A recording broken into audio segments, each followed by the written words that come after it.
Hello friends and welcome to the Exams Made Simple, and we are back again with the Hindu complete newspaper analysis for 5th of October 2021। 5 अक्टूबर 2021 का the Hindu newspaper analysis देखेंगे। शुरू करने से पहले अगर आपको video पसंद आती है तो please do like the video and do share it among your friends as well. Start करते हैं पहले आज के सवालों के साथ। पहला आज का सवाल है, Indian astronomical observatory was recently seen in news which of the following states और UTs is the observatory located in. कहाँ पे लोकेटेड है इंडियन एस्ट्रोनॉमिकल ऑब्जर्वेटरी जो अभी रिसेंटली न्यूज में थी? First is Karnataka, second is Tamil Nadu, third is Arunachal Pradesh या fourth is Ladakh. This is question number 1। Question number 2 is with reference to PM CARES fund. PM CARES fund के regarding statements दिए हैं। पहला statement कह रहा है PM CARES fund is under the operative control of PMO. दूसरा statement कह रहा है it is a fund of government of India created under the disaster management act. आपको बताना है कि कौन सा स्टेटमेंट इनकरेक्ट है। Which of the following is incorrect? One only, two only, both या none. Question number 3 is Karman line. Karman line लिखा हुआ है। अब ये न्यूज में रहती है, मैंने आपको बताया भी है करमन लाइन के बारे में। आपको ये बताना है कि किससे रिलेटेड है। Options are A is space, B is dark net, C is artificial intelligence या D deep sea bed. These are the 3 questions. Attempt जरूर करिएगा अपनी तरफ से। Please do attempt the questions. Now let me tell you the answer. Answer मैं आपको बता देता हूं, अपनी तरफ से अटेम्प्ट करिए। बहुत इजी क्वेश्चन है, अगर तीनों आप नहीं अटेम्प्ट करेंगे तो कैसे आप प्रैक्टिस कर पाएंगे। पहला सवाल जो था वो था इंडियन एस्ट्रोनॉमिकल ऑब्जर्वेटरी। ये हेनले की बात कर रहे हैं ना, अभी रिसेंटली न्यूज में भी था। आई थिंक संडे का दिन था जिस दिन न्यूज में था हेनले, और हेनले कहां पर है आपका? लद्दाख में। Answer will be D, Ladakh. Question number 2 मैंने पूछा था पीएम केयर्स फंड के रिगार्डिंग कौन सा इनकरेक्ट स्टेटमेंट है। अब यहां पर अगर आप देखें तो दूसरा स्टेटमेंट जो है वो इनकरेक्ट है। क्यों? क्योंकि ये डिजास्टर मैनेजमेंट एक्ट में नहीं आता। इनफैक्ट ये किसी भी एक्ट में नहीं आता। ये स्टैट्यूटरी फंड है ही नहीं, है ना, स्टैट्यूटरी फंड नहीं है, इसलिए किसी भी एक्ट में नहीं आएगा। Second statement will be the wrong one. पहला स्टेटमेंट बिल्कुल सही है, पीएमओ के कंट्रोल में आता है, तो बी यानी कि 2 only will be the wrong. Question number 3 था करमन लाइन। करमन लाइन मैंने आपको बताया था कि स्पेस की लाइनिंग है। कहाँ से? मतलब कि स्पेस की लाइनिंग शुरू होती है, तो ये स्पेस से रिलेटेड है। नीचे मैंने लिखा भी है Karman line is internationally recognise boundary of space which lies beyond around 100 kilometres above the mean sea level. Mean sea level से 100 किलोमीटर ऊपर लगभग ये करमन लाइन एग्जिस्ट करती है, ठीक है ना। It is the boundary of the space. तो I hope you got clarity regarding these 3 questions, ठीक है। आज का मैप ऑफ द डे देख लेते हैं। तो आज के मैप ऑफ द डे में जो मैंने मैप स्टार्ट किया है वो किया है बायोडाइवर्सिटी हॉटस्पॉट्स ऑफ इंडिया। तो बायोडाइवर्सिटी हॉटस्पॉट इंडिया के 4 हैं। There are 4 biodiversity hotspot. वो 4 बायोडाइवर्सिटी हॉटस्पॉट्स कौन कौन से हैं? पहला है द हिमालयाज, दूसरा है द इंडो बर्मा रीजन, तीसरा है द वेस्टर्न घाट्स, चौथा है द सुंडालैंड, ठीक है ना। तो हिमालयाज वाला पार्ट तो आपको पता है कि ये जो नदन वाला पार्ट है, ये टॉप में जो ऑरेंज कलर में है ना, ये हिमालयाज वाला पार्ट दिख रहा है, ठीक है। दूसरा जो है आपका इंडो बर्मा सॉरी, ये इस पार्ट में लाई करता है कहीं पे। देखो दिख रहा है आपको, ये जो नॉर्थ ईस्ट वाला रीजन है ना, नॉर्थ ईस्ट वाले रीजन में यहाँ पे ये लाई कर रहा है। This is the Indo Burma वाला रीजन, ठीक है। यहाँ से फिर ये आगे और मूव करेगा, साउथ ईस्ट एशिया वाले पार्ट तक जाएगा, लेकिन अपने को तो केवल ये वाला पार्ट समझना है। तीसरा जो वेस्टर्न घाट्स है, वेस्टर्न घाट सह्याद्री बोलते हैं इनको। तो ये जो ग्रीनिश रीजन है आपको दिख रहा है ना, ग्रीनिश रीजन, तो ये आपका है द वेस्टर्न घाट्स। और चौथा है द सुंडालैंड। सुंडालैंड वाला जो पार्ट है वो आपका अंडमान एंड निकोबार वाला पार्ट आता है, ठीक है ना। तो ये जो अंडमान एंड निकोबार वाला पार्ट है, दिस इज द सुंडालैंड वाला पोर्शन, ठीक है। अब आप एक और काम करिएगा मैप में, आप मुझे बताइएगा, मैं आपको 2 कैपिटल्स दे रहा हूं, इनफैक्ट 3 कैपिटल्स दे रहा हूं। आप मुझे बताइए कि नॉर्थ से साउथ अरेंज अगर आप करेंगे तो ये कैपिटल्स का ऑर्डर क्या रहेगा, ठीक है ना। मैप में देखिए और मुझे बताइए, ठीक है। ये एक आपको भी एक्सरसाइज में दूंगा, तो एक अपन दोनों बहुत अच्छे से इसको कर पाएंगे, ठीक है। पहली कैपिटल है आपका बेंगलुरु, जो कि कर्नाटका की कैपिटल है, बेंगलुरु हो गया। दूसरा आपका चेन्नई, बेंगलुरु, चेन्नई, और आप तीसरी तिरुवनंतपुरम कर लीजिए। चलिए, तो बेंगलुरु, चेन्नई और तिरुवनंतपुरम में नॉर्थ टू साउथ अरेंजमेंट किस तरीके का होगा? This is the question to you. आप मुझे बताइएगा, जो मैंने क्वेश्चन पूछा इसका आंसर जरूर दीजिएगा। बेंगलुरु, चेन्नई और तिरुवनंतपुरम में नॉर्थ से साउथ का ऑर्डर क्या होगा? आज का mains question of the day देख लेते हैं। आज का mains question of the day ये है कि वाई इज 1-to-1 एजुकेशन और in person education better than the online education. जो इन पर्सन एजुकेशन है, यानी कि जब टीचर स्कूल में बच्चों को पढ़ाता है, that is in person education. Why is in person education better than the online education? क्यों इन पर्सन एजुकेशन जो है वो बेटर है आपके ऑनलाइन एजुकेशन से? तो this is the question which you have to answer in the comment section में। लो आप आंसर जरूर करिएगा, ठीक है ना।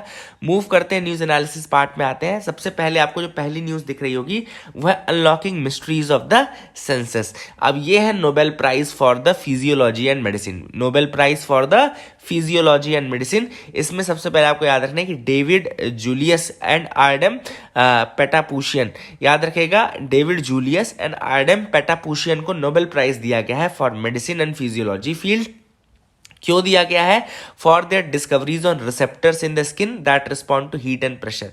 सिंपल सी बात है, जो स्किन में हमारे रिसेप्टर्स होते हैं, रिसेप्टर्स कौन से पार्ट होते हैं? जो कि सेंसस को रिसीव करते हैं। Receptors are the part which receive the senses. तो ये रिसेप्टर्स को पता लगाया था इन्होंने, जो स्किन में रिसेप्टर्स होते हैं which respond to heat and pressure. Heat and pressure को किस तरीके से रिस्पॉन्ड करते हैं हमारे स्किन के रिसेप्टर्स, उसकी डिस्कवरी इन्होंने की थी।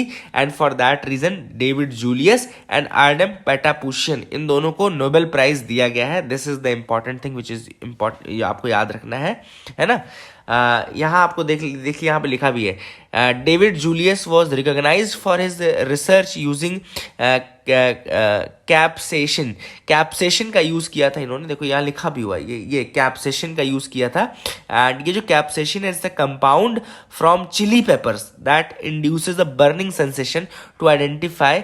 इन्होंने याद रखिएगा कौन सा यूज़ किया था? कैप्सेशन का यूज़ किया था। यहाँ पे लिखा हुआ है, देखो उसको आप याद रख सकते हैं। ये मैं इस कलर से कर देता हूँ, ये देखो लिखा ना कैप्सेशन। तो कैप्सेशन का यूज़ किया था। It is a compound from chilli peppers, chilli peppers का ये कंपाउंड है और बर्निंग सेंसेशन देता है। तो इन्होंने बर्निंग सेंसेशन से पता किया था कि which nerve sensors in the skin respond to that. उस बर्निंग सेंसेशन को कौन सा जो स्किन का नर्व है वो रिस्पॉन्ड कर रहा है टू हीट। तो ये उन्होंने पता किया था यूजिंग द कैप्सेशन। तो ये कैप्सेशन भी जरूर आप याद रखेगा, ठीक है ना। And Ardem Patapoutian is credited for finding the cellular mechanism and the underlying gene that translates a mechanical force on our skin into an electrical nerve signal. तो यहाँ पे इन्होंने क्या किया था? He is credited for finding the cellular mechanism. इन्होंने वो cellular mechanism ढूंढा था एंड अंडरलाइंग जीन मैकेनिज्म ढूंढा था, जो कि ट्रांसलेट होता है किसमें? Which translates a mechanical force on our skin. जब हमारे बॉडी पे मैकेनिकल फोर्स पड़ता है, उसको इलेक्ट्रिकल नर्व सिग्नल में कन्वर्ट कर देता है। तो वो मैकेनिज्म का पता इन्होंने सेल्यूलर मैकेनिज्म का पता किया था। तो इन दोनों को इस डिस्कवरी के लिए, प्रेशर और बर्निंग सेंसेशन, हीट के सेंसेशन को पता करने के लिए, रिसेप्टर्स को पता करने के लिए इनको नोबेल प्राइज दिया गया है। अगली जो न्यूज़ है, government moves changes to the forest conservation act. अब गवर्नमेंट जो है फॉरेस्ट कंजर्वेशन एक्ट में चेंजेस करना चाहती है। सबसे पहला जो चेंज है, सबसे बड़ा जो चेंज ये करना चाहती है, वो है absolving the agencies involve in national security. देखो लिखा है absolving the agencies involve in national security projects and border infrastructure projects from obtaining prior forest clearance. मतलब कि अगर कोई गवर्नमेंट एजेंसी नेशनल सिक्योरिटी के किसी प्रोजेक्ट से जुड़ी हुई है या फिर बॉर्डर इंफ्रास्ट्रक्चर के प्रोजेक्ट से कोई बॉडी जुड़ी हुई है, तो उसको फॉरेस्ट क्लियरेंस लेने की ज़रूरत नहीं है। So this is the first thing जो कि इंपॉर्टेंट चेंज वो करना चाहते हैं, अभी करना चाहते हैं, किया नहीं है, ठीक है ना। लेकिन अभी तक क्या होता है, अभी अगर किसी गवर्नमेंट बॉडी को भी चाहे वो नेशनल सिक्योरिटी का प्रोजेक्ट ही क्यों ना हो, उसके लिए भी उनको फॉरेस्ट क्लियरेंस लेने की ज़रूरत है। ऑब्वियस सी बात है, क्लाइमेट चेंज का मौसम चल रहा है, ये सारी चीज़ें ज़रूरी है। लेकिन अब गवर्नमेंट चाहती है कि फॉरेस्ट क्लियरेंस लेने की ज़रूरत उनको ना पड़े अगर वो प्रोजेक्ट नेशनल सिक्योरिटी का प्रोजेक्ट है या बॉर्डर इंफ्रास्ट्रक्चर के लिए वो प्रोजेक्ट है। This is the first thing. Important चीज़ की फॉरेस्ट कंजर्वेशन एक्ट आया कब था? तो ये आया था 1980 में and it was amended in 1988 में इसको अमेंड किया गया था, 1980 में ये आया था, ठीक है ना। एंड यहाँ पे पहले जो अभी एक्ट है एट प्रेजेंट, उसमें परमिशन लेने का प्रोविजन दिया हुआ है। इसके अलावा the proposed amendment is a part of a larger rationalising of existing forest laws. और ज़्यादा रेशनलाइजेशन किया गया है फॉरेस्ट लॉज का। जैसे कि मैं आपको बताता हूँ, अभी ये पब्लिक डोमेन में है, 15 दिनों तक रहेगा पब्लिक डोमेन में, उसके बाद ये आगे जाएगा। अब यहाँ पे एक और चीज़ है, देखो, to exempt the land acquired before 1980, अगर 1980 मतलब कि जब वो डेट है जब वो फॉरेस्ट कंजर्वेशन एक्ट आया था, अगर उसके पहले कोई लैंड एक्वायर किया है तो उसका अगर कुछ बचा हुआ केस है तो उसको एग्जेम्प्ट करने का, ठीक है ना। अगर कोई पब्लिक सेक्टर बॉडी ने कोई लैंड एक्वायर किया है 1980 के पहले, यानी कि the date of coming of the forest conservation act, तो उसको एग्जेम्प्ट कर देने का, ये दूसरा जो चेंज है वो चाहते हैं।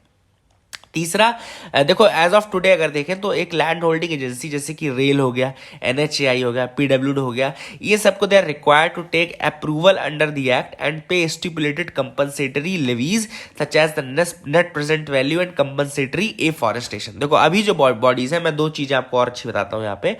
अभी जो बॉडीज है, रेल हो गया, एनएचएआई हो गया, पीडब्ल्यूडी हो गया, इन सबको दो चीजें करनी पड़ती हैं। जैसे इन्होंने लिया तो एक तो इनको कंपनसेशन देना पड़ता है ना, कंपनसेशन लेवीज देनी पड़ती है, जैसे कि नेट प्रेजेंट वैल्यू, उस लैंड की नेट प्रेजेंट वैल्यू के हिसाब से कंपनसेशन देना पड़ता है। दूसरा, कंपनसेटरी एफॉरेस्टेशन, मतलब कि अगर उस लैंड को आप ले रहे हो और वहां के फॉरेस्ट को आप डिस्ट्रॉय कर रहे हो तो उसके कंपनसेशन में आपको उतना ही फॉरेस्ट किसी दूसरे एरिया में लगाना है, ठीक है ना। इसे बोलते हैं कंपनसेटरी एफॉरेस्टेशन। ये जो न्यूज आर्टिकल है ना, इसको आप GS3 का न्यूज आर्टिकल करके लिखना। GS3 का मतलब पॉलिसी बेस्ड है, GS2 का भी आप बोल सकते हैं, लेकिन मेरे हिसाब से इसको GS3 में रखना, क्योंकि इन्वायरमेंट और फॉरेस्टेशन, कंपनसेटरी एफॉरेस्टेशन, ये सारी चीजें GS3 का टॉपिक है, ठीक है ना।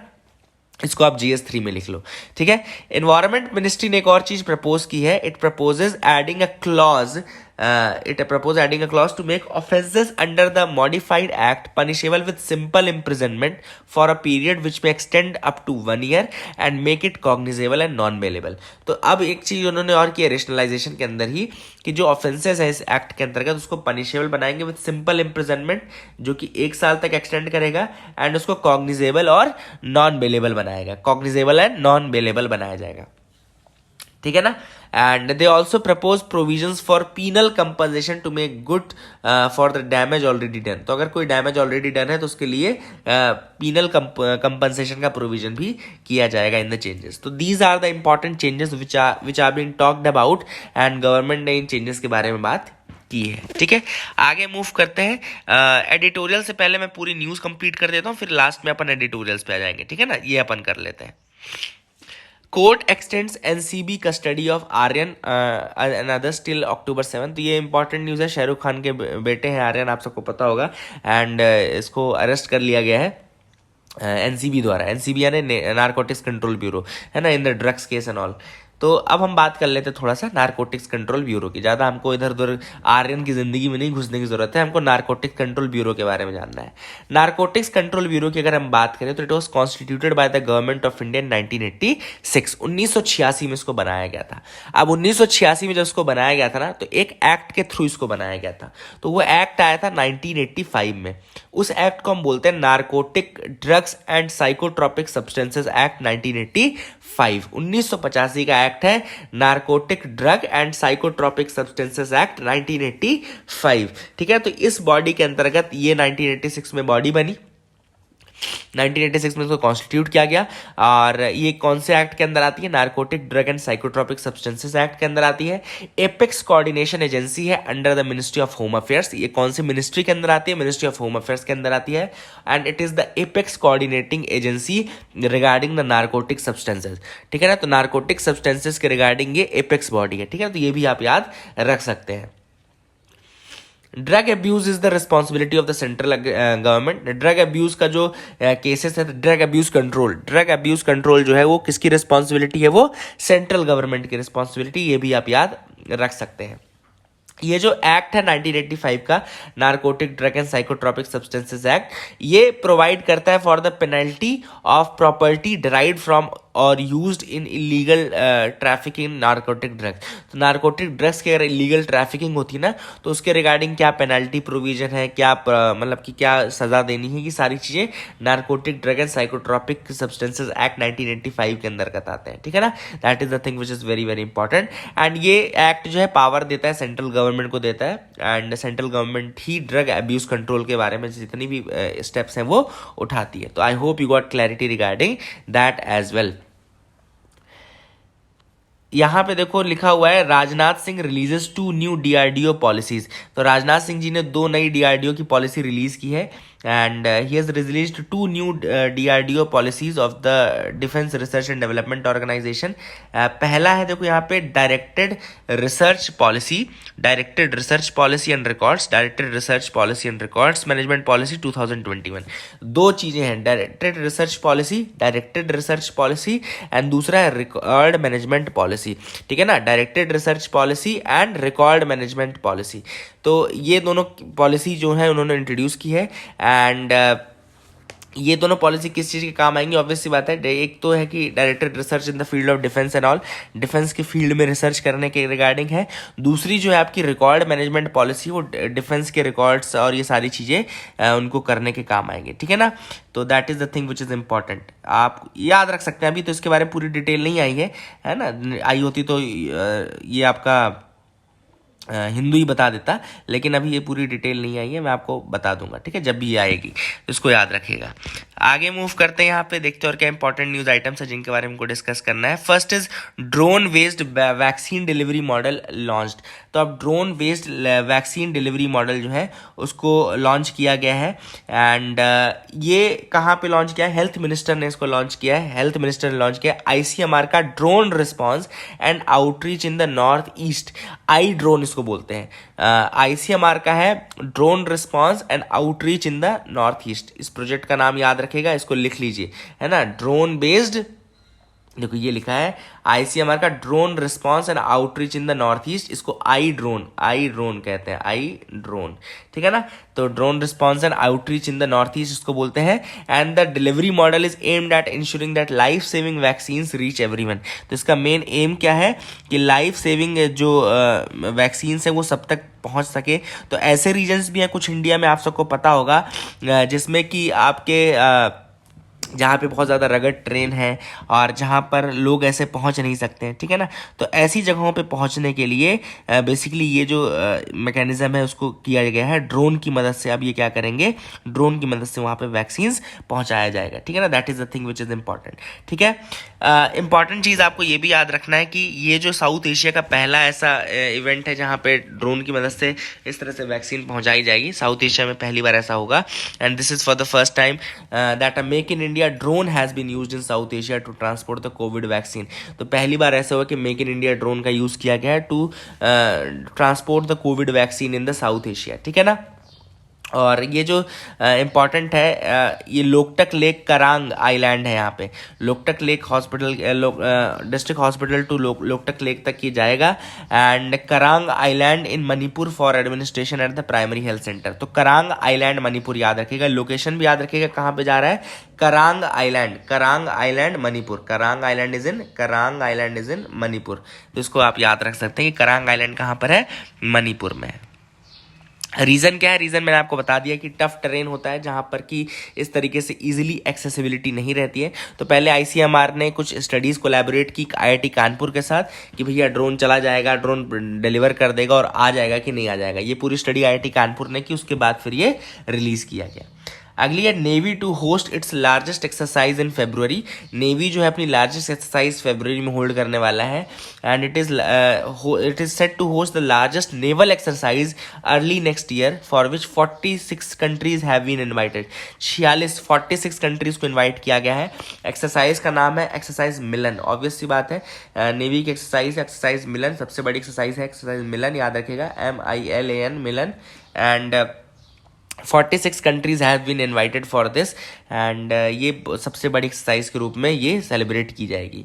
And the exercise will also see the participation of all the quad countries, सारी क्वाड कंट्रीज आएंगी। एंड अभी तक जो मिलन एक्सरसाइज होती आई है वो पोर्ट ब्लेयर में होगी, बट नाउ इसको पोर्ट ब्लेयर में होती आई है, लेकिन अब इसको शिफ्ट किया जा रहा है टू विशाखापट्टनम। ठीक है ना, तो अभी तक किस में होती आई है, पोर्ट ब्लेयर में, but now it will be shifted to the Visakhapatnam area. तो ये भी आपको याद रखना है। आगे मूव करते हैं, power cost to stay high as imported coal prices soar. तो यहाँ पे इन्होंने कहा है शॉर्ट टर्म जो पावर प्राइजेस हैं वो हाई रहेंगी अभी, क्योंकि जो इम्पोर्टेड कोल है उसका प्राइस बढ़ा हुआ है। ये इंडिया की रेटिंग एजेंसी है, इंड्रा इसको बोलते हैं, याद रखिएगा, ये भी आप याद रख लीजिए। पूछ सकते हैं कभी कभी कई बार। INRA अगर आपसे कहीं पूछे तो ये India according to rating agency है, it is a rating agency of India, INRA इसको बोलते हैं, INRA, ठीक है ना। तो that is the thing which is important, ये रेटिंग एजेंसी है और इसने कहा है कि पावर प्राइसेस जो है बढ़े रहेंगे क्योंकि इंपोर्टेड कोल का दाम बढ़ा हुआ है। थोड़ा सा मैं इसमें आपको ऐड कर देता हूं जो आपका स्टैटिक वाला पोर्शन है कि कोल का क्लासिफिकेशन क्या होता है और इंडिया में कौन कौन से कोल कहाँ कहाँ पाया जाता है, ठीक है ना। तो coal can be classified on the basis of the carbon content and time period. Coal को डिटरमाइन करता है जो उसका टाइप होता है ना, उसके कार्बन कंटेंट पे और उसके टाइम पीरियड पे डिपेंड करता है, ठीक है ना। तो कौन कौन से टाइप के कोल हो गए, पहला हो गया एंथ्रासाइट। एंथ्रासाइट जो होता है वो बेस्ट क्वालिटी कोल माना जाता है, इसमें 80 to 95% का कार्बन कंटेंट होता है और ये इग्नाइट बहुत स्लोली होता है विद अ ब्लू फ्लेम। इसको याद रखेगा, ये कैरेक्टरिस्टिक्स कई बार पूछ सकते हैं यूपीएससी। क्या करेगा देखो, आपको वो 3 कैरेक्टरिस्टिक लिख देगा कि here are below 3 characteristics. Statement 1 दे देगा कि this coal contains 80 to 95% of carbon content. दूसरा स्टेटमेंट लिख देगा this coal ignites very slowly with a blue flame. तीसरा स्टेटमेंट दे देगा it has the highest calorific value. अब लास्ट में आपसे पूछ लेगा कि which of the following coal we are talking about, anthracite, bituminous, peat, lignite, ऐसा कुछ करके दे देगा, है ना। तो वहां पे आपको पता होना चाहिए कि ये सारे कैरेक्टरिस्टिक्स किसके हैं, एंथ्रासाइट के हैं। And it is found in very small quantity in the Jammu Kashmir. बहुत ही कम क्वांटिटी में ये जम्मू कश्मीर में पाया जाता है एंथ्रासाइट आपका, बहुत ही कम क्वांटिटी में, बिल्कुल ना के बराबर ही मानेंगे आप, ठीक है ना। अगली देखो, अगला है bituminous. Bituminous carry 60 to 80% of carbon content and low level of moisture content. Bituminous जो हो गया उसमें 60 से 80% का कार्बन कंटेंट होता है और low level of moisture content, बहुत ही लो लेवल मॉइस्चर कंटेंट होता है। It is widely used and has high calorific value. Widely use होता है, हाई कैलोरीफिक वैल्यू होती है। It is found in Jharkhand, West Bengal, Orissa, Chhattisgarh and Madhya Pradesh. कहाँ कहाँ मिलता है ये, झारखंड, वेस्ट बंगाल, उड़ीसा, छत्तीसगढ़ एंड मध्य प्रदेश में पाया जाता है। तीसरा जो क्वालिटी है वो है लिग्नाइट। तो बिट्यूमिनस देखा हमने ज़्यादा जगह पाया जा रहा है। लिग्नाइट देखो अगर, तो lignite is often brown in colour and carries 40 to 55% carbon content. 40 to 55% का ही कार्बन कंटेंट होता है। ये इंटरमीडिएट स्टेज होती है ना, इंटरमीडिएट स्टेज होती है and it has high moisture content and इसमें स्मोक देता है, बहुत ज़्यादा स्मोक आता है। अगर हाई मॉइस्चर कंटेंट है इसलिए स्मोक बहुत ज़्यादा आता है। And it is found in Rajasthan, Lakhimpur, Assam and आपका तमिलनाडु वाला रीजन, ठीक है ना। तो ये आप याद रख सकते हैं। अगला है स्टेट वाइज अगर हम बात करें, एक लास्ट वेराइटी होती है पीट होती है, पीट भी याद रखेगा, लिग्नाइट एंड पीट। पीट सबसे वर्स्ट क्वालिटी होता है, ठीक है ना। कोल रिजर्व्स की अगर हम बात करें स्टेट वाइज, तो जो स्टेट है सबसे ज़्यादा वो झारखंड है, फर्स्ट रैंक आता है कोल प्रोडक्शन में इंडिया में। एंड इसमें मेन सेंटर्स अगर हम देखें तो औरांग हो गया, बोकारो हो गया, धनबाद, झारिया, गिरीध, करणपुर, रामगढ़, हुतार। झारिया कोल फील्ड्स आपने नाम सुना होगा, one of the oldest and richest coal fields in India है, ठीक है ना। एंड यहाँ पे बिट्यूमिनस कोल पाया जाता है, जो कोल पाया जाता है जिसकी हम बात कर रहे हैं सेकंड क्वालिटी, वो बिट्यूमिनस पाया जाता है, ठीक है ना। एंड इसके अलावा हजारीबाग डिस्ट्रिक्ट में आपका बोकारो कोल फील्ड्स हैं, Bokaro coal fields in the Hazaribagh district, वो भी आपको पता होना चाहिए। एंड उड़ीसा की हम बात करें तो उड़ीसा में है आपका, एंड उड़ीसा में अगर हम कोल रिजर्व्स की बात करें तो मोर देन 24% कोल रिजर्व्स हैं उड़ीसा में, ठीक है ना। And most of the coal deposit in the states are in the Sambalpur, Dhenkanal and Sundargarh district. तो संबलपुर, ढेनकानाल एंड सुंदरगढ़ डिस्ट्रिक्ट में उड़ीसा में आपका पाया जाता है। तो ये आप याद रख सकते हैं कोल के रिगार्डिंग। आगे की हम बात करें तो net oil importer India left with few options as price surges. अब यहाँ पर हम बात करें तो अभी रिसेंटली क्या हुआ है, जो ऑयल कंपनीज हैं उन्होंने प्राइस बढ़ाना शुरू कर दिया है पेट्रोल और डीजल के। ऑब्वियस सी बात है, क्यों बढ़ाएंगे वो, क्योंकि इंटरनेशनल जो प्राइसेस हैं वो बढ़ रहे हैं, इंटरनेशनल प्राइसेस बढ़ रहे हैं। और इंडिया की अगर हम बात करें तो हम 85% क्रूड नीड्स का जो हम इंपोर्ट करते हैं, इंडिया जो है वो 85% ऑयल इंपोर्ट करता है। India imports 85% of its crude oil needs and about half of its natural gas. मतलब कि अगर हम क्रूड ऑयल की बात करें तो 50% हो गया और अगर हम नेचुरल गैस अगर हम क्रूड ऑयल की बात करें तो 85% हो गया, और अगर हम नेचुरल गैस की बात करें तो 50% हम इंपोर्ट करते हैं, ठीक है ना, अपनी नीड्स का। तो that is the extent to which we are importing. इसका मतलब है कि इंटरनेशनल प्राइसेस जैसे ही बढ़ेंगे तो हमारे पास कोई अपने रिजर्व तो है नहीं कि हम इंटरनेशनली खरीदना बंद करके अपने रिजर्व से देना शुरू कर देंगे। हम क्या करेंगे, हम ऑब्वियस बात है जैसा वहाँ का प्राइस होगा उसके अकॉर्डिंग हमारे यहाँ का प्राइस होगा, और हमारे यहाँ तो इनफैक्ट ज़्यादा ही प्राइस रहता है। क्यों? क्योंकि हम उसमें फिर अलग से एक्साइज ड्यूटी और टैक्सेस अलग लगाते हैं। तो ये जो ब्रेंट ऑयल, जो इंटरनेशनल प्राइस डिटरमाइन होता है, ये ब्रेंट क्रूड से डिटरमाइन होता है। याद रखिएगा, जो उसका बेंचमार्क है ना, वह है ब्रेंट, BRENT, ब्रेंट क्रूड इसको बोलते हैं। ये बेंचमार्क है, और इसी के बेसिस पे फिर प्राइजेस डिटरमाइन किए जाते हैं।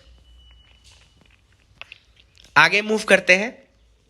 US duo wins Nobel prize for work on temperature and touch. ये मैंने ऑलरेडी आपको बता दिया है। वैसे David Julius and Ardem Patapoutian का नाम आप याद रखिएगा। नोबेल प्राइज इनको दिया गया for discovery on the receptors for temperature and touch. Temperature and touch के रिसेप्टर्स के लिए इनको डिस्कवरी के लिए मिला है। And the groundbreaking discoveries by this year's Nobel Prize laureate have allowed us to understand how heat, cold and mechanical force can initiate the nerve impulses। किस तरीके से heat हो, चाहे cold हो, चाहे mechanical force हो, ये initiate कर सकता है क्या? द नर्व इम्पल्स, ठीक है ना, that allows us to perceive and adapt to the world. तो ये हमको कैसे हेल्प करता है, ये जो इनकी डिस्कवरी है कैसे हेल्प की इसने हमको इस तरह से हेल्प किया कि ये हमको हेल्प करती है in adapting to the real world. Real world में जब हम प्रेशर को, हीट को, टेम्परेचर को टच करते हैं तो किस तरीके से हम उसके अकॉर्डिंग अडेप्ट करते हैं ना, उसके रिगार्डिंग ये डिस्कवरी बहुत ज़्यादा इंपॉर्टेंट है। यहाँ पे आप देख सकते हैं। इसके अलावा मिस्टर जो जूलियस हैं, डेविड जूलियस, उनको 2019 का break through prize in life sciences भी दिया गया था। Break through prize in life sciences भी उनको दिया गया था 2019 का। तो that is another thing which is important. आगे देखें तो Fumio Kishida elected as the new prime minister of Japan. Fumio Kishida जो है उनको नया prime minister of Japan elect किया गया है। ये तो न्यूज़ हो गई। एंड इसके अलावा leaders seek to limit the Pandora damage. अब लीडर्स का नाम आया है, सचिन तेंदुलकर का भी नाम आया था, मैंने कल भी आपको बताया था, है ना। सचिन तेंदुलकर का भी नाम आया है, नीरव मोदी का नाम आया है ना, टाइगर श्रॉफ का नाम आया। तो ये सारे नाम उसमें ऑलरेडी हैं। So these are the news item. Now let's move to the editorial part. Editorial की तरफ आते हैं। पहला जो एडिटोरियल हम डिस्कस करेंगे वह है tap roots to help restore India's fading green cover. अब यहाँ पे जो ऑथर ने बात की है, सबसे पहली ऑथर ने बात की कि न जाने कितने इंटरनेशनल कन्वेंशन हो गए, न जाने कितनी नेशनल पॉलिसी बन गई ग्रीन कवर को इम्प्रूव करने के लिए, लेकिन अभी भी जो ग्रीन कवर है वो इम्प्रूव्ड नहीं है। फॉरेस्ट अभी भी रिस्टोर्ड नहीं है। फॉरेस्ट रिस्टोरेशन अभी तक नहीं किया गया है। ये जो आर्टिकल है इसको आप GS3 का आर्टिकल मानिए, तो इसकी नोट्स आप लिखिएगा तो वो GS3 वाले रजिस्टर में ही लिखिएगा, ठीक है ना। तो GS3 का टॉपिक है, जैसा कि मैं बता रहा हूँ। प्राइम जो रीज़न है for the restoration activities to ये क्या, देखो इम्पॉर्टेंट है।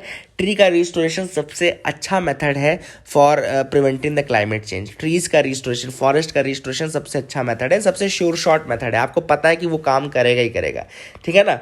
तो यहाँ पे 2021 से लेकर के 2030 का जो टाइम पीरियड है, एक इंपॉर्टेंट चीज़ आपको बता रहा हूँ।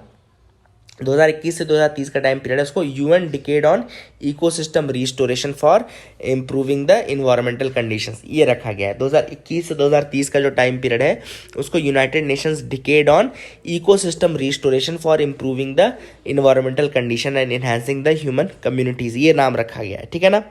अब रिस्टोरेशन की अगर हम बात करें, रिस्टोरेशन का मतलब क्या होता है, तो रिस्टोरेशन का मतलब है कि जो डिग्रेडेड या डिफॉरेस्टेड लैंडस्केप है उसको उसके ओरिजिनल स्टेट में लाया जाए, मतलब कि उसको फिर से फॉरेस्ट वाले स्टेट में लाया जाए। तो रिस्टोरेशन का मतलब क्या होता है, डिग्रेडेड या डिफॉरेस्टेड लैंडस्केप को उसके ओरिजिनल स्टेट में लाया जाए।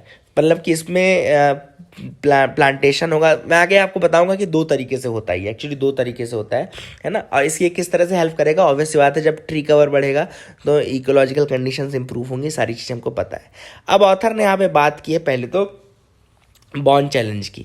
बॉन्ड चैलेंज क्या है? बॉन्ड चैलेंज आपके लिए चलो होमवर्क है, मैंने कई बार बताया, आपको एक बार नहीं बताया, कई बार बताया। तो आप मुझे कमेंट सेक्शन में बताइए कि what is this Bonn challenge. मैंने बताया है आपको कई बार। आप एक काम करेगा, बॉन्ड चैलेंज लिख करके आगे टेम्स आई एस लिख दीजिएगा, टेम्स IAS, तो वो आपको वेबसाइट पे मिल जाएगा जहाँ पे मैंने नोट्स भी दिए हैं।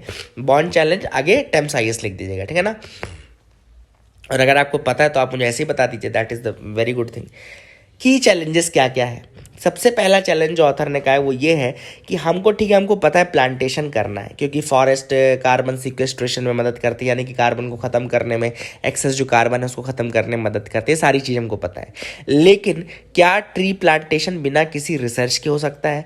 मतलब आपने ना कोई प्लानिंग की, ना आपने उस एरिया को पढ़ा, बिना आप एरिया पढ़े, बिना आप एरिया समझे, बिना आप लैंडस्केप समझे, वहाँ पे प्लांटेशन कैसे कर सकते हो? जैसे यहाँ पे ऑथर ने एग्जांपल दिया है, planting a forest in the wrong places such as savanna grassland could be disasters for the local biodiversity. अगर आपने रिसर्च नहीं की तो आप गलत एरियाज को प्लांट कर दोगे। जैसे कि यहाँ पे उन्होंने कहा कि planting a forest in the wrong places, for example savanna grassland, अगर आपने सवाना ग्रासलैंड वाले रीजन में प्लांटिंग कर दी तो वो लोकल बायोडाइवर्सिटी को वहाँ पे डिस्ट्रॉय कर देगा, है ना। तो ऑथर ने वही कहा है कि थोड़ा सा आपको स्टडी करना पड़ेगा।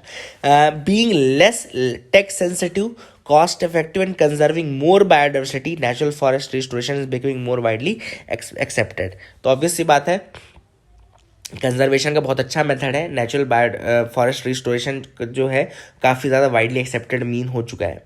Restoration being a scientific activity needs research support for its success. जैसा कि मैंने आपको बताया कि एक साइंटिफिक एक्टिविटी है रिस्टोरेशन, है ना, लेमैन टर्म को छोड़ दे अगर, तो वैसे एक साइंटिफिक एक्टिविटी है। जैसा कि पीछे हमने एग्जाम्पल देखा कि आपको स्टडी करना पड़ता है कि कैसा सॉइल है, कैसा लैंड है, उस लैंड के अकॉर्डिंग आपको प्लांटेशन करना पड़ेगा, ठीक है ना।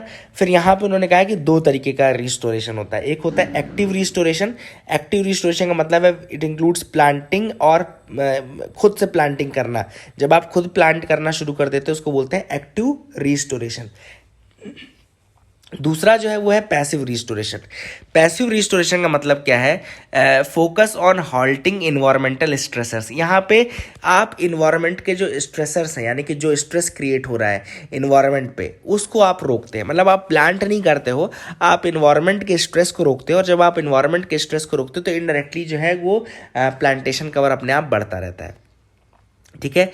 इंडिया की अगर हम बात करें तो 5.03% जो इंडिया के फॉरेस्ट हैं वो प्रोटेक्टेड एरिया में आते हैं। मतलब कि वो प्रोटेक्टेड है, वहाँ पे स्पेसिफिक रिस्टोरेशन स्ट्रेटजीज लागू की जा सकती हैं, ठीक है ना। तो this is what author says about India.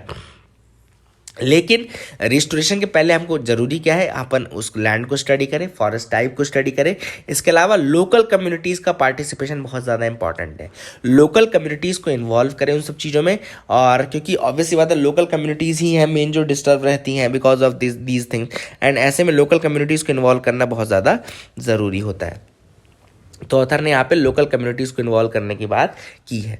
दूसरी चीज़ जो ऑथर ने की है वो ये की है कि आपको एक और चीज़ करना है। जैसे जॉइंट मैनेजमेंट कमिटीज़ बनाई जाती है, जॉइंट फॉरेस्ट मैनेजमेंट कमिटीज़ का जो आइडिया है काफ़ी अच्छा आइडिया है, जिसमें सारे स्टेक होल्डर्स मिल करके अपनी रिस्पॉन्सिबिलिटी समझे टुवर्ड्स द फॉरेस्ट, एंड उसके बाद वहाँ पे उसको रिस्टोर करने की कोशिश करें।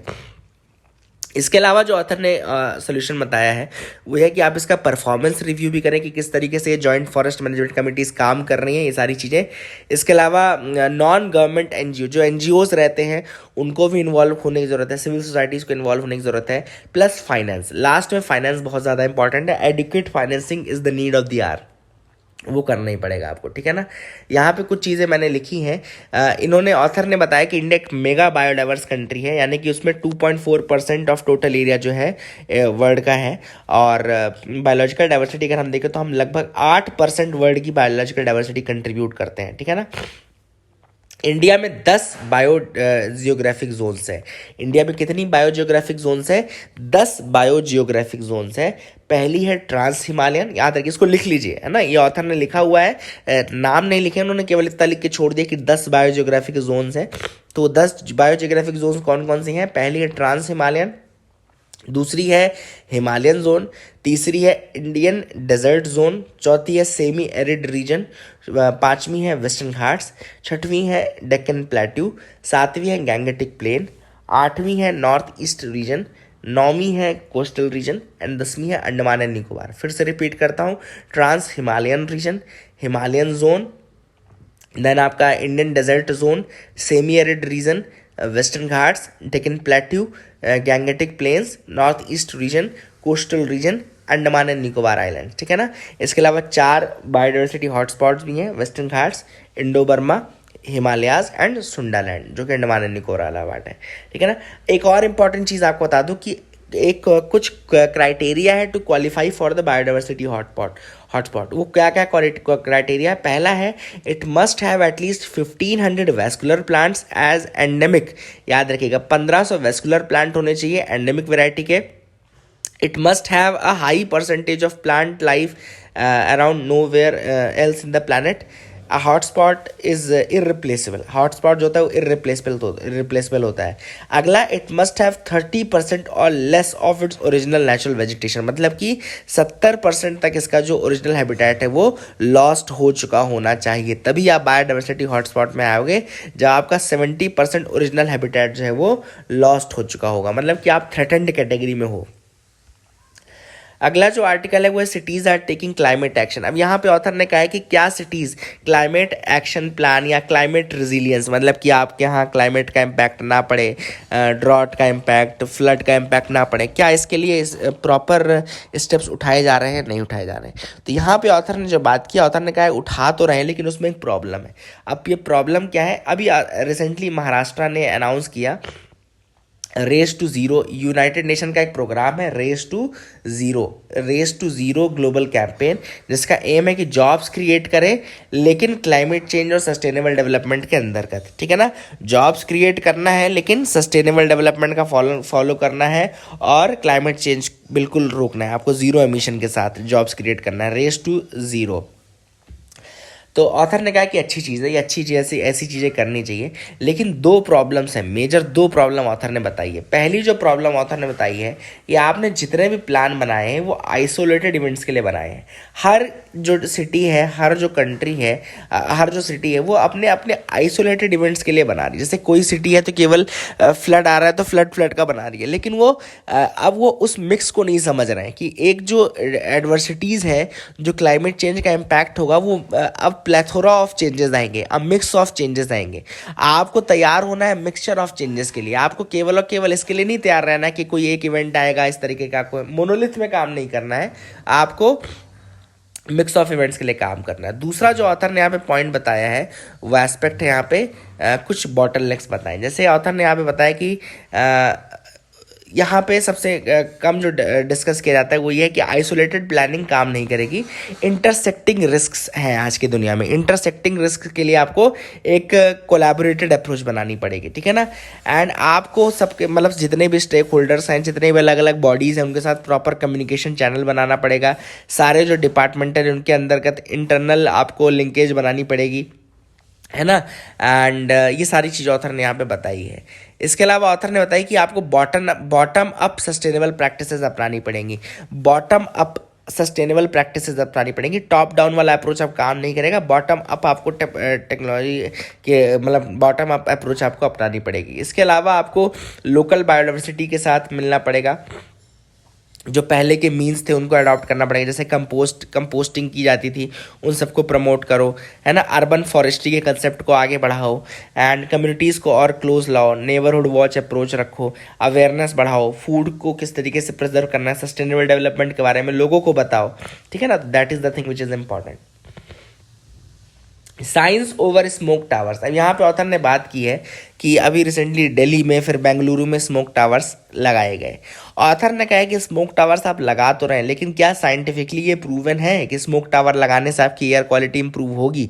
तो ऑथर ने उसके लिए बोला है कि नहीं, ऐसा प्रूवन नहीं है, ये चीज़ प्रूव्ड नहीं है कि ऐसा होगा।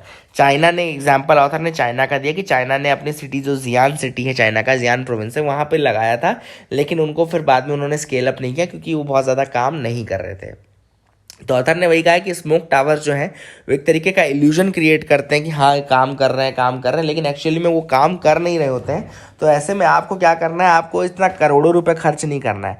आपको जो श्योर शॉर्ट मेथड्स पता है, आपको पता है कि क्या करना है क्या नहीं करना है, आप वो मेथड्स का इस्तेमाल करिए। है ना। जैसे कि ऑथर ने क्या कहा है कि अगर आप इवैल्यूएशन, पहले तो आप इवैल्यूएशन कोई भी टेक्निक लगाने से पहले आपको इवैल्यूएट करना चाहिए कि वो कितनी कारगर है, कितनी ज़्यादा कारगर है, कारगर होगी कि भी नहीं होगी, कि वह केवल आप करोड़ों रुपए उसमें ऐसे ही खर्च करने वाले हैं। तो टैक्स पेयर का पैसा आप ऐसे ही खर्च मत करो, don't just waste the tax payers money. You have to first understand, evaluate, अपने सारे रिसोर्सेज आप इवैल्यूएट करिए। दूसरी चीज़ ऑथर ने क्या बोली है, आपको क्या करना पड़ेगा, पहले तो आपको स्टडी करना पड़ेगा। You have to study first. Policy makers को पहले स्टडी करना चाहिए कि किस तरीके से आपको कैपेसिटी इन्हेंस करनी है, रीजन को अंडरस्टैंड करिए, कौन सी टेक्नोलॉजी वहाँ पे बेस्ट हो सकती है उसको अंडरस्टैंड करिए, और जब प्रूवन रिजल्ट्स हों आपके पास तभी आप उसको इम्प्लीमेंट करिए। पहले तो इसके लिए ज़रूरी क्या होगा कि रियल टाइम की मॉनिटरिंग ज़रूरी है। Real time monitoring is essential for this. Real time monitoring will be essential for this. जब आप रियल टाइम मॉनिटरिंग करेंगे तब जा करके आपका कहीं आपको पता चलेगा कि एक्चुअल नेसेसिटी क्या है, what is the actual necessity in that case, ठीक है ना, दैट इज़ द थिंग। इसके अलावा ऑथर ने कहा है कि आपको एक जो बिहेवियरल चेंज है लोगों के अंदर वो भी लाना पड़ेगा। You have to bring the behavioural change inside the जो वहाँ पे रिसाइड करने वाले लोग हैं उनके अंदर बिहेवियरल चेंज लाइए। इसके अलावा कैपेसिटी बिल्डिंग, जैसा कि मैंने बताया, कैपेसिटी बिल्डिंग करने की ज़रूरत है। और सिर्फ आप ये नहीं करिए कि पैसा आपके पास है टैक्स पेयर का तो आप उसको कहीं पे भी वेस्ट कर रहे हैं। प्रॉपर स्टडी करिए, इंटरनेशनल एग्जांपल्स लीजिए कि भैया हाँ ये टेक्नोलॉजी यहाँ पे काम आई, वहाँ पे काम आई, तब आप उसको लाइए। लेकिन ऐसे ही जस्ट फॉर द सेक कि आप यूज़ करना चाहते हैं तो इसलिए मत ले आइए, ठीक है ना। पावर क्राइसिस इन चाइना, यहाँ डेटा पॉइंट देखो लिखा हुआ है, power crisis in China. And इस चाइना में जो इकोनॉमी अभी रिसेंटली स्लो डाउन हो रही है and because of the major power crisis, ठीक है ना। बहुत ज़्यादा पावर कट्स और बहुत ज़्यादा ब्लैकआउट जो है वो चाइना में हो रहा है। एंड यहाँ पे पावर क्राइसिस क्यों है, because of the issue in the demand and supply. Issue आ गया है वहाँ पे, डिमांड एंड सप्लाई में इशू है, and that is the major reason कि क्यों वहाँ पे पावर क्राइसिस आ रही है। इंक्रीज्ड डिमांड है इलेक्ट्रिसिटी के लिए, लेकिन चाइना में जो इंक्रीज डिमांड है उसको फुलफिल नहीं कर पा रहे हैं, and that is the major reason कि क्यों वहाँ पे पावर क्राइसिस इस तरीके का पावर क्रंच आ रहा है, ठीक है ना। Thermal power plants in China could not operate sustainably and reduced their supply. जो वहाँ के थर्मल पावर प्लांट्स हैं वो ऑपरेट नहीं कर पा रहे हैं सस्टेनेबली, एंड इस कारण से क्या हो गया है, वहाँ पे जो पावर सप्लाई है वो रिड्यूस हो चुकी है। इसके अलावा टाइट एमिशन नॉर्म्स भी हैं। चाइना चूँकि है, चाइना ने रिसेंटली डिक्लेयर किया था कि वो कार्बन न्यूट्रल हो जाएंगे, इस कारण से उन्होंने टाइट वहाँ पे क्या कर दिए हैं, पावर सप्लाई के जो एमिशन के जो नॉर्म्स हैं उनको काफ़ी ज़्यादा टाइट कर दिए हैं ताकि ग्रीन हाउस गैसेस को कम किया जा सके। अब ऐसे में क्या है, रिस्ट्रिक्शंस ज़्यादा लग गई हैं फैक्ट्रीज़ के ऊपर, तो वो मतलब कि जो पावर प्लांट्स हैं वो ही बहुत ज़्यादा प्रोड्यूस नहीं कर पा रहे electricity, thermal power plants specially. ये सबसे बड़ा रीज़न है कि क्यों वहाँ पे पावर क्राइसिस आया है। तो यहाँ पे आपको डाउनटर्न देखो, the graph shows the manufacturing purchasing managers index of China. China का इन्होंने परचेजिंग मैनेजर इंडेक्स लिखा है, और अभी तो उन्होंने कहा कि ये 50% से ऊपर है, लेकिन डिक्रीज़ होता जा रहा है, इट इज़ स्लाइटली डिक्रीजिंग। अभी ये थोड़ा सा ये है डाउनटर्न आपको देखने को मिला। अगर ये 50% से नीचे चला जाएगा तो जैसा कि मैंने आपको पहले बताया कि PMI में 50 से ऊपर मतलब एक्सपेंशन और 50 से नीचे मतलब कि कॉन्ट्रैक्शन, ठीक है ना। दूसरा जो इन्होंने बताया कि डिमांड और सप्लाई का जो रेशियो है वो बिल्कुल अलग चल रहा है, बहुत ज़्यादा गैप जो है वो वाइड होता जा रहा है। इलेक्ट्रिसिटी में डिमांड ज़्यादा है और सप्लाई बहुत ही कम है, तो डिमांड ज़्यादा है, सप्लाई कम है, दैट इज़ द थिंग। इसके अलावा इन्होंने कहा है कि the graph shows that China's coal future prices, यहाँ पे देखो डिक्लाइन काफ़ी ज़्यादा हो रहा है। मतलब कि जो ऑब्वियस सी बात है, डिमांड ज़्यादा रहेगी आगे आने वाले समय में, एंड फ्यूचर प्राइजेस का जो ट्रेंड है देखो वो भी आपको देखो, फ्यूचर प्राइजेस ट्रेंड आपको कितना ज़्यादा दिख रहा है, तो इस कारण से वो भी इम्पैक्ट आपको पड़ेगा। एंड एक इंपॉर्टेंट चीज़, जो नॉर्म्स है वो काफ़ी ज़्यादा टाइट कर दिए गए। जैसे कि मैंने आपको बताया था कि जो एमिशन के जो नॉर्म्स हैं वो काफ़ी ज़्यादा टाइट कर दिए गए हैं, चूँकि चाइना जो है वो नेट कार्बन न्यूट्रल कंट्री बनना चाहता है, और इस कारण से उनको एमिशन को कम करना पड़ेगा, तभी जाकर के वो अचीव कर पाएंगे अपना target, and that is the major reason why all these things are happening. So that is it for the day friends. I hope you liked our video. एक बार रिवाइज कर लेते हैं कि क्या क्या टॉपिक्स हमने पढ़े। सबसे पहले हमने मैप देखा आज बायोडाइवर्सिटी हॉटस्पॉट्स का, फिर फॉरेस्ट कंजर्वेशन एक्ट के बारे में हमने जाना और किस तरीके से हमने देखा कि उसमें चेंजेस करने की गवर्नमेंट सोच रही है। फिर डेविड जूलियस और आरएम पटापूशन के बारे में जाना, उनकी रिसर्च के बारे में हमने समझा कि क्या उनकी रिसर्च है। उसके बाद हम एडिटोरियल पार्ट में हमने देखा कि GS3 का एडिटोरियल हमने देखा था, tap root to help restore India fading green cover, जिसमें उन्होंने बताया कि पहले आपको अंडरस्टैंड करना पड़ेगा, स्टडी करना पड़ेगा। फिर इसी में मैंने आपको बायोजियोग्राफिकल जोन्स बताए थे 10 के 10, और उसके अलावा मैंने आपको इसमें क्या क्राइटेरिया है बायोडाइवर्सिटी हॉटस्पॉट का, 1500 वेस्कुलर प्लांट और 70% डाइवर्सिटी जो है वो डिस्ट्रॉयड होनी चाहिए, इसके बारे में बताया। फिर सिटीज़ के क्लाइमेट एक्शन के बारे में बताया कि ये मोनोलिथ में काम कर रही हैं लेकिन इंटरकनेक्टेड डिजास्टर्स के लिए तैयार नहीं है। स्मोक टावर्स की बात की और बताया कि किस तरीके से स्मोक टावर्स लगा देने से काम नहीं चलेगा, है ना, काम करना भी चाहिए। फिर पावर क्राइसिस चाइना के बारे में हमने जाना कि क्या पावर क्राइसिस है चाइना की। NCB हमने देखा, नेशनल नारकोटिक्स कंट्रोल ब्यूरो, उसका NDPS एक्ट देखा 1985 का, है ना। और हमने इसके अलावा देखा कि और क्या इंपॉर्टेंट चीज़ देखी हमने यहाँ पे, हमने देखा ड्रोन बेस्ड वैक्सीन डिलीवरी के बारे में जाना।